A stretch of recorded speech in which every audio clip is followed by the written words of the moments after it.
FM News on point.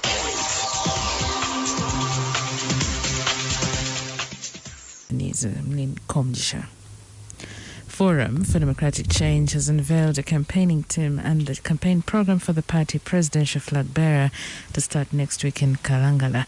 The campaigning team will be headed by Ambassador Waso Bidigwa as the campaign director, deputized by Hassan Kaps Fungaru with 200 other members heading different committees. The pre-nomination campaigns will start on 22nd October in Kalangala, then Masaka, then the following day, Kayunga, Buvuma, Chivoga, Hoima, Kawempe, Mbale, Kapchora, and conclude with Gulu on the 31st.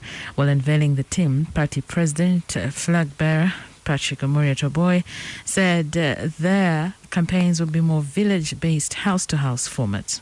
I want to add on top of what has been already read that all district chairpersons of the FDC throughout the country are going to be part of this team. I also would like to say that in every village of this country, we are going to have a membership of 30 people in a formation of Power 10, which we'll be explaining later, to carry out household-to-household campaigns.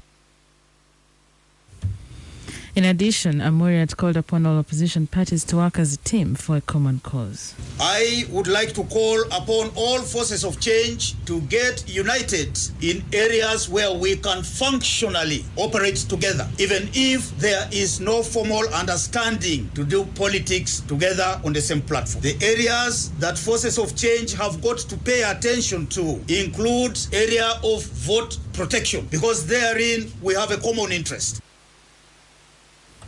The General Court Martial has sentenced a former prison warder and a security guard to 4 years in prison of unlawful possession of firearms.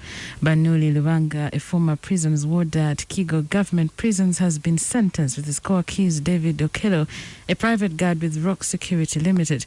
The accused pled guilty to the charges of unlawful possession of firearms and ammunition. These were among the group of robbers who sealed off Total petrol station in the evening of June 22nd, 2019, but were arrested by police flying squad. Lieutenant General Andreguti, the court chairman, while sentencing the accused, said the young men served court time and state resources and sentenced them to 4 years instead of 10. The Forum for Public Universities Academic Staff Association wants the government and the Ministry of Public Service to ensure that money is given to them according to the new salary structure. On 2nd April, government released 50 billion shillings for all public universities to be distributed to all staff in public universities. A spokesperson of the association, Ojambu Robert, says government should come out and divide the 50 billion shillings equally to all the staff in public universities to stop the controversies surrounding this money.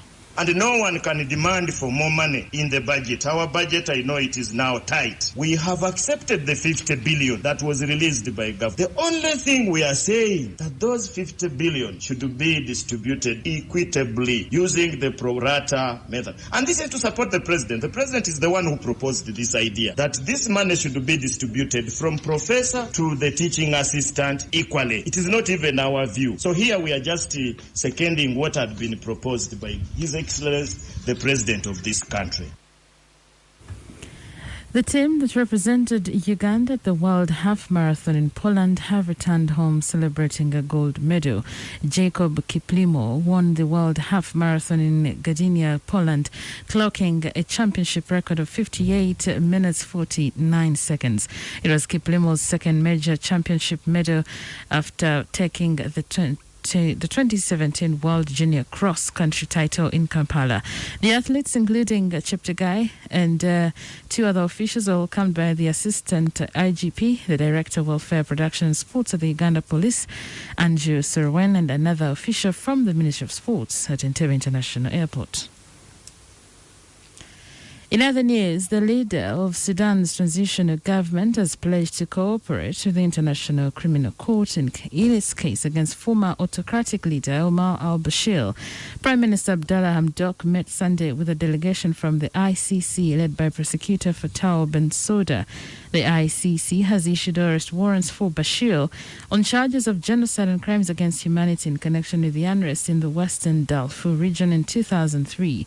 Al-Bashir reacted to an insurgency in Darfur against his regime by sending in the Janjaweed militias, which are accused of killing up to 300,000 people and driving as many as 2.5 million people from their homes. Al-Bashir was overthrown by the military in April 2019 following mass demonstrations in the capital Khartoum and elsewhere that began in December of the previous year. He's currently serving a 2-year prison sentence in Sudan on corruption charges and is currently on trial for the 1989 coup that brought him to power. The ICC delegation is also seeking information on 2 of al-Bashir's associates, Abderrahim Mohamed Hussein and Ahmed Haroun. Both men were detained after al-Bashir's overthrow. That was the news. XFM News on point.